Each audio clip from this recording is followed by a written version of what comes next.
स्वागत आज आमे ओडिशार घरे घरे परिचित माने एक एमिति ग्रंथ भितर को जिबा जहा समस्तंकर निजर एहा हेउछि अति बड़ी जगन्नाथ दासंकर ओडिया श्रीमद् भागवत आम पाखरे एहार प्रथम स्कंध द्वितीय अध्यायरु किछि मुख्य अंश अछि आउ आमर उद्देश्य हेउछि एथिरे थिबा भक्ति ज्ञान आउ ए संसारर स्वरूप विषय जहा कुहा जाइछि ताकु टिके गभीर भाबे बुझिबा तेबे चलंतु आरंभ करिबा। निश्चित भाबरे किंतु आलोचना आरंभरू मु गोटे कथा कहिबी आमकु मने रखिबाकु हेबो जे जगन्नाथ दास जेतेबेले एहाकु सरल ओडिया रे लेखिले सेटा गोटे साधारण काम नथिला एक वैप्लविक कार्य थिला। अच्छा केमिति?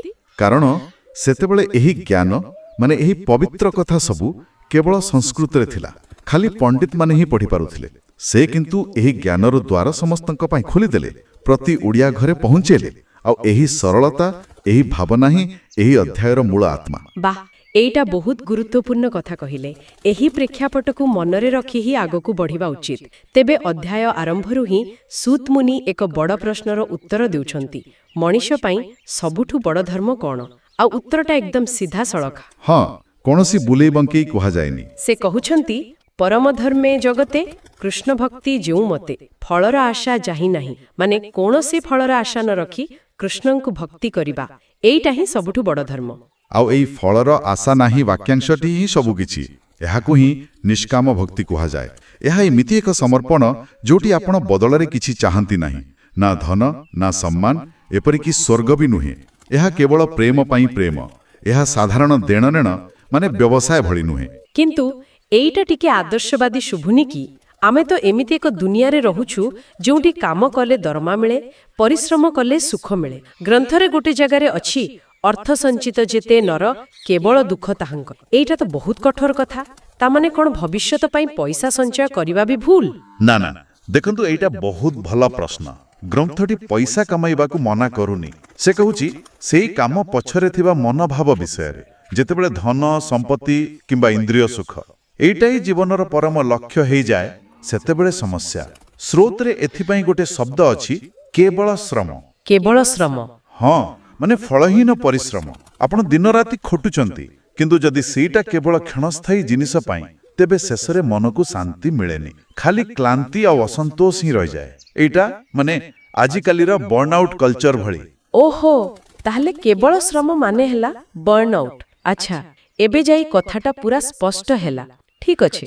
तेबे जदि ए सांसारिक दौड़ एक फलहीन परिश्रम आउ निष्काम भक्ति ही प्रकृत रास्ता ताहले जणे साधारण लोक से रास्ता रे जीव केमिति कोन किछि बड़ बड़ जोग साधना करबाकू पड़िबो आदो नुहे आउ एटा ही ए ग्रंथर सबोट बड़ सुंदरता एथिरे दिया जाइथिबा रास्ताटा एकदम सरल आउ व्यवहारिक मध्य एहा कुही भक्ति जोग कुहा जाय। एहार काम हैला आमर एपट सेपट हेउथिबा मन आउ इंद्रिय को एकाठी करी भगवानंक सह जोड़िबा। मोते से पदगुडी को बहुत भल लागे। प्रथमे कृष्ण जन्म कर्म जेते नित्य सुनिबो कर्णा पथे माने कान देई तांको कथा सुनिबा तापरे निरते करिबो कीर्तन मुहरे तांको ना गाइबा आउ शेषरे ध्याने चिंतिबो कृष्ण रूपे मन भितरे तांको स्मरण करिबा। एटा तो गोटे संपूर्ण माने इंद्रिय को नै करा जाउथिबा अभ्यास कौन से सुखिला कथा नुहे। एकदम ठीक धरिछंती एहा हमर सब इंद्रिय को गोटे भल दिगरे लगाए और यार फल कौन हुए ग्रंथ कहूची एही अभ्यास कर्मबंधन ग्रंथि को काटी दिए आमे जेमिति निज कर्मर जालरे छंदी ही पड़ी थाउ एही भक्तिर धारा सेही जटिल गंठी को खोली दिए कारण आम ध्यानटा निजर लाभ क्षेत्र उठिकी गोटे उच्च स्तर को चली जाए। आउ एही यात्रा रे एकुटिया चालिबाकू भी कुहा जायनी एठी साधु संग कथा अछि भक्त संगे जीवे मिसे तेबे से हरि रसे रसे किंतु आजिरे एकते व्यस्तता भितरे साधु संगर माने कोन कोन सबु छाड़ी आश्रम चली जिबा। देखंतु एटा गोटे चमत्कार प्रश्न। साधु संगर प्रकृत अर्थ हेउछि एमिति एक परिवेश रे रहिबा जहा आपनंकु आपनकर भल लक्ष्य विषय मने पकई देबे। एटा कोनोसी जागा हेबा जरूरी नुहे आजिकारी यहा एक बही पढ़ुवा सांगमानंकर गोष्ठी होई पारे गोटे ऑनलाइन फोरम भी होई पारे किंबा एमिति परिवार लोक जे माने आपनंकु भल काम पई प्रेरणा दियंती। मूल कथा हैला जेउ सांगत आम भितरे ईर्ष्या क्रोध बदलरे श्रद्धा करुणा आउ सेवा भाव जगाए सेटा ही साधु संग। बुझिली एहा तो कथाटा को बहुत वास्तविक करी देला।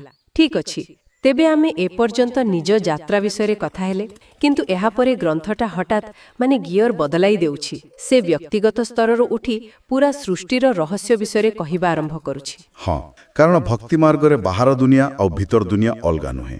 ଏଠି ତ୍ରିଗୁଣର ଧାରଣା ଆସୁଛି, ସତ୍ୱ, ରଜ ଆଉ ତମ। ଏହା ସାଂଖ୍ୟ ଦର୍ଶନର ଏକ ମୂଳ ତତ୍ତ୍ୱ, ଯାହା କହେ କି ପୁରା ପ୍ରକୃତି ମାନେ ସବୁକିଛି ଏହି ତିନୋଟି ଗୁଣର ମିଶ୍ରଣରେ ତିଆରି। ଆଉ ଏଇଟା ଖାଲି ବାହାରେ ନୁହେଁ, ଆମ ଭିତରେ ବି କାମ କରେ। ଆଉ ଏହାକୁ ବୁଝାଇବା ପାଇଁ ଯେଉଁ ଧାରଣା ଦିଆଯାଇଛି ସେଇଟା ତ ଆହୁରି ଆଶ୍ଚର୍ଯ୍ୟଜନକ। କୁହାଯାଇଛି ଯେ ସେହି ଜଣେ ପରମ ପୁରୁଷ ହିଁ ଏହି ତିନି ଗୁଣ ଦେଇ ତିନିଟା ରୂପ ନିଅନ୍ତି। ସୃଷ୍ଟି ପାଇଁ ବ୍ରହ୍ମା, ପାଳନ ପାଇଁ ବିଷ୍ଣୁ ଆଉ ସଂହାର ପାଇଁ ରୁଦ୍ର। କିନ୍ତୁ ଏହି ତିନି ଗୁଣକୁ ସହଜରେ କେମିତି ବୁଝିବା, ସେଥିରେ ଗୋଟେ ଉଦାହରଣ ଅଛି। କାଷ୍ଠ ସଂଯୋଗେ ଧୂମଜାତ, ଧୂମରୁ ଅଣଲା ସମ୍ଭୂତ। ଏହି ଉଦାହରଣଟା ଅତ୍ୟନ୍ତ ଗଭୀର। ଟିକେ ବୁଝିବାକୁ ଚେଷ୍ଟା କରନ୍ତୁ। ଏଠି କାଠ ହେଉଛି ତମ ଗୁଣର ପ୍ରତୀକ, ମାନେ ଅଜ୍ଞାନ, ଜଡ଼ତା, ଅନ୍ଧାର। ଶକ୍ତି ଅଛି କିନ୍ତୁ ଲୁଚି ରହିଛି। ଯେତେବେଳେ ସେଥିରେ ଘର୍ଷଣ ହୁଏ ଧୂଆଁ ବାହାରେ। ଏ ଧୂଆଁ ହେଲା ରଜଗୁଣ, କର୍ମ, ଆସକ୍ତି, ଅସ୍ଥିରତା। ଏହା ଆଖିକୁ କଷ୍ଟ ଦିଏ ଆଉ ଦେଖିବାରେ ବାଧା ସୃଷ୍ଟି କରେ। ହଁ, କିନ୍ତୁ ସେହି ଧୂଆଁ ଭିତରୁ ହିଁ ଶେଷରେ ଅନଲ ବା ନିଆଁ ବାହାରେ। ଏ ନିଆଁ ହେଉଛି ସତ୍ୱଗୁଣ, ଶୁଦ୍ଧତା, ଜ୍ଞାନ, ପ୍ରକାଶ। ତେଣୁ ଏହା ଅଜ୍ଞାନରୁ କର୍ମ ଆଉ କର୍ମରୁ ଜ୍ଞାନ ଆଡ଼କୁ ଏକ ଯାତ୍ରା। ବାଃ, ତେବେ ଏହା କେବଳ ବ୍ରହ୍ମାଣ୍ଡର କଥା ନୁହେଁ, ଏହା ଆମ ନିଜ ଚେତନାର ବିକାଶର କଥା। ଏବେ ବୁଝିଲି। ତେବେ ଏଇଟା ଆମ ପାଇଁ ଏକ ପ୍ରକାରର ମାନସିକ ମାନଚିତ୍ର। ଆମେ ନିଜର ଇଚ୍ଛାକୁ ଦେଖିପାରିବା ଯେ ଆମେ କେଉଁ ଗୁଣ ଦ୍ୱାରା ଅଧିକ ପ୍ରଭାବିତ। ଯେମିତି ଗ୍ରନ୍ଥ କହୁଛି, ଧନ ସମ୍ପଦେ ଯାହାର ଇଚ୍ଛା ସେ କରେ ଭୂତପ୍ରେତ ଆଦି ପୂଜା। ମାନେ ଯେଉଁମାନେ ରଜ ତମ ଗୁଣରେ ଅଛନ୍ତି ସେମାନେ ସେହି ଗୁଣର ଶକ୍ତିକୁ ହିଁ ପୂଜା କରନ୍ତି। ଏକଦମ ସଠିକ। ଆଉ ଯେଉଁମାନେ ଶାନ୍ତି, ସ୍ଥିରତା, ମୁକ୍ତି ଚାହାନ୍ତି ସେମାନେ ସତ୍ୱଗୁଣର ଆଶ୍ରୟ ନିଅନ୍ତି, ଯାହାର ପ୍ରତୀକ ହେଉଛନ୍ତି ବିଷ୍ଣୁ। ଗ୍ରନ୍ଥ ସ୍ପଷ୍ଟ କହୁଛି ବିଷ୍ଣୁଙ୍କ ସ୍ୱରୂପ ହେଉଛି ଶୁଦ୍ଧ ସତ୍ୱ। ତେଣୁ ତାଙ୍କୁ ଭଜିଲେ ମନରେ ସେହି ସତ୍ୱଗୁଣ ବଢ଼େ ଆଉ ଧୀରେ ଧୀରେ ରଜ ଓ ତମ ଗୁଣର ପ୍ରଭାବ କମିଯାଏ। ଏହା ଗୋଟେ ପ୍ରକାରର ଆଧ୍ୟାତ୍ମିକ ଡାଏଟ୍ ଭଳି। ଆପଣ ଯେମିତି ଖାଇବେ ଆପଣଙ୍କ ଶରୀର ସେମିତି ହେବ। ସେମିତି ଆପଣ ଯେଉଁ ଗୁଣର ଚିନ୍ତା କରିବେ ଆପଣଙ୍କ ଚେତନା ସେମିତି ହେବ। ଠିକ୍ ଅଛି। ତେବେ ଏହି ସମ୍ପୂର୍ଣ୍ଣ ପ୍ରକ୍ରିୟାର ଶେଷ ଫଳ କ'ଣ? ଜଣେ ଯଦି ନିଷ୍କାମ ଭାବରେ ଭକ୍ତି କରେ, ସାଧୁ ସଙ୍ଗରେ ରହେ ଆଉ ଏଇ ତ୍ରିଗୁଣର ଖେଳକୁ ବୁଝିଯାଏ, ତେବେ ଶେଷରେ କ'ଣ ହୁଏ? ସେ ଏକ ଏମିତି ଅବସ୍ଥାରେ ପହଞ୍ଚେ ଯେଉଁଠି ମନ ନିର୍ମଳ, ପ୍ରସନ୍ନ ହୋଇଯାଏ। କୌଣସି ବିକ୍ଷେପ ନାହିଁ, କୌଣସି ଦ୍ୱନ୍ଦ୍ୱ ନାହିଁ। ଆଉ ଏହି ଶାନ୍ତ ସ୍ଥିର ମନରେ ହିଁ ନିର୍ମଳ ଜ୍ଞାନ ପ୍ରକାଶେ। ଏହା ଏମିତି ଏକ ଜ୍ଞାନ ଯାହା ବହିରୁ ମିଳେ ନା, ଏହା ଭିତରୁ ଆସେ। ଆଉ ସେହି ଜ୍ଞାନର ଫଳ କ'ଣ ହୁଏ? ସେହି ଜ୍ଞାନର ଫଳ ହେଉଛି ସମ୍ପୂର୍ଣ୍ଣ ମୁକ୍ତି। ସ୍ରୋତର ଶବ୍ଦଗୁଡ଼ିକ ଏଠି ବହୁତ ଶକ୍ତିଶାଳୀ। ପ୍ରଥମେ ଅଶେଷ କର୍ମଗଣ୍ଠି ଛନ୍ଦେ। ସେ କର୍ମର ଜଟିଳ ଗଣ୍ଠିଟା ପୁରା ଖୋଲିଯାଏ। ତାପରେ ସର୍ବସଂଶୟ ତୁଟେ, ବିଶ୍ୱ ମାୟାଭ୍ରମ ଫିଟେ, ମନରୁ ସବୁ ସନ୍ଦେହ ଚାଲିଯାଏ। ଏହାପରେ ଯେଉଁ ଅବସ୍ଥା ବିଷୟରେ କୁହାଯାଇଛି ସେଇଟା ତ ବୁଝିବାକୁ ବି କଷ୍ଟ। ଆତ୍ମାରେ ଆତ୍ମାକୁ ଦେଖନ୍ତି, ଜନ୍ମ ମରଣେ ନାହିଁ ଭ୍ରାନ୍ତି। ନିଜ ଭିତରେ ନିଜକୁ ଦେଖିବା, ଏହାର ଅର୍ଥ କ'ଣ? ଏହା ହେଉଛି ଅଦ୍ୱୈତ ଅନୁଭୂତିର ଶିଖର। ଏହାର ଅର୍ଥ ହେଉଛି ବ୍ୟକ୍ତି ନିଜକୁ ନିଜ ଶରୀର, ମନ, ବୁଦ୍ଧିଠାରୁ ଅଲଗା କରି ଦେଖିପାରେ। ସେ ଅନୁଭବ କରେ ଯେ ତାର ପ୍ରକୃତ ସ୍ୱରୂପ ହେଉଛି ସେହି ଶୁଦ୍ଧ ଚେତନା ବା ଆତ୍ମା। ଆଉ ଯେତେବେଳେ ଜଣେ ଏହି ସତ୍ୟକୁ ଅନୁଭବ କରେ ସେତେବେଳେ ତା ପାଇଁ ଜନ୍ମ ବା ମୃତ୍ୟୁ ଖାଲି ଶରୀରର ଏକ ପରିବର୍ତ୍ତନ, ତାର ନିଜର ନୁହେଁ। ସେହି ଭୟରୁ ସେ ସବୁଦିନ ପାଇଁ ମୁକ୍ତ ହୋଇଯାଏ। ଆଚ୍ଛା, ତେବେ ଶେଷରେ ସବୁକିଛି ଗୋଟିଏ ସୂତ୍ରରେ ବନ୍ଧା ହେଇଗଲା। ଗ୍ରନ୍ଥ କହୁଛି, ଏ ସର୍ବବିଧି ଧର୍ମ ଯେତେ କରିବ ବିଷ୍ଣୁ ପ୍ରୀତି ଅର୍ଥେ। ମାନେ ଆମେ ଯାହା ବି କରୁ, ଯଜ୍ଞ, ତପ, ଦାନ, ସବୁର ଉଦ୍ଦେଶ୍ୟ କେବଳ ଗୋଟିଏ ହେବା ଦରକାର। ଏହା ତ ପୁଣି ସେଇ ନିଷ୍କାମ ଭାବନାକୁ ଫେରିଆସିଲା ଯେଉଁଠୁ ଆମେ ଆରମ୍ଭ କରିଥିଲୁ। ଏକଦମ, ଏହା ଏକ ସମ୍ପୂର୍ଣ୍ଣ ବୃତ୍ତ। ଏହି ଆଲୋଚନାରୁ ଯଦି ଗୋଟିଏ ମୁଖ୍ୟ କଥା ଶିଖିବାର ଅଛି ତାହା ହେଉଛି ସମର୍ପଣର ଭାବନା। ଗ୍ରନ୍ଥ କର୍ମ ଛାଡ଼ିବାକୁ କହୁନି, ବରଂ କର୍ମର ଉଦ୍ଦେଶ୍ୟକୁ ବଦଳି ଦେବାକୁ କହୁଛି। ଆପଣ ନିଜ କାମ କରନ୍ତୁ, କିନ୍ତୁ ତାକୁ ନିଜ ସ୍ୱାର୍ଥ ପାଇଁ ନୁହେଁ, ବରଂ ଏକ ଉଚ୍ଚତର ଉଦ୍ଦେଶ୍ୟ ପାଇଁ ସମର୍ପଣ ଭାବରେ କରନ୍ତୁ। ଆଉ ଯେତେବେଳେ ଏହି ମନୋଭାବ ଆସିଯାଏ ସେତେବେଳେ ଆପଣଙ୍କର ସାଧାରଣ ଚାକିରିଟା ବି ଏକ ଆଧ୍ୟାତ୍ମିକ ସାଧନା ହେଇଯାଏ। ଅର୍ଥାତ୍ ଏହା କର୍ମତ୍ୟାଗ ନୁହେଁ, ବରଂ କର୍ମ ଫଳର ତ୍ୟାଗ ବା ତେବେ ସଂକ୍ଷେପରେ କହିଲେ ଏ ଗୋଟିଏ ଛୋଟ ଅଧ୍ୟାୟ ଆମକୁ ଏକ ସମ୍ପୂର୍ଣ୍ଣ ଯାତ୍ରାରେ ନେଇଯାଉଛି।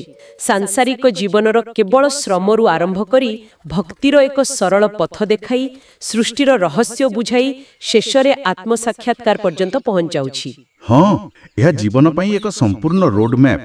ଆଉ ସବୁଠୁ ବଡ଼ କଥା, ଏହାର ସରଳତା। ଏହା କୌଣସି ବିଶେଷ ବର୍ଗ ପାଇଁ ନୁହେଁ, ଏହା ସମସ୍ତଙ୍କ ପାଇଁ। ଏସବୁ ଆଲୋଚନା ପରେ ଗୋଟିଏ ପଦ ମୋ ମନରେ ବାରମ୍ବାର ଘୁରି ବୁଲୁଛି। ସକଳ ଜୀବ ମଧ୍ୟ ଥାଇ ଅଜ୍ଞାନେ ଜୀବ ନ ଜାଣାଇ। ମାନେ ଭଗବାନ ସବୁ ଜୀବଙ୍କ ଭିତରେ ଅଛନ୍ତି, କିନ୍ତୁ ଆମେ ଆମ ଅଜ୍ଞାନତା ଯୋଗୁଁ ତାହା ଦେଖିପାରୁନୁ। ଏହା ଶେଷରେ ଏକ ପ୍ରଶ୍ନ ଛାଡ଼ି ଯାଉଛି। ଯଦି ଆମେ ଏହି କଥାକୁ ଖାଲି ଏକ ତଥ୍ୟ ଭାବରେ ନୁହେଁ ବରଂ ଏକ ବାସ୍ତବ ସତ୍ୟ ଭାବରେ ଗ୍ରହଣ କରିବାକୁ ଚେଷ୍ଟା କରୁ, ତେବେ ଯେଉଁ ସହକର୍ମୀ ସହିତ ଆମର ମତଭେଦ ଅଛି, ଯେଉଁ ପଡ଼ୋଶୀ ଆମକୁ ବିରକ୍ତ କରୁଛନ୍ତି କିମ୍ବା ରାସ୍ତାରେ ଯାଉଥିବା ଜଣେ ଅପରିଚିତ ଲୋକ, ସେମାନଙ୍କ ପ୍ରତି ଆମର ଦୃଷ୍ଟିକୋଣ ଆଉ ବ୍ୟବହାରରେ କିଛି ପରିବର୍ତ୍ତନ ଆସିବ କି? ଆମର ଚ୍ୟାନେଲକୁ ସବସ୍କ୍ରାଇବ୍ କରନ୍ତୁ ଏବଂ ଭିଡ଼ିଓକୁ ସେୟାର କରନ୍ତୁ। ହଁ। ନମସ୍କାର।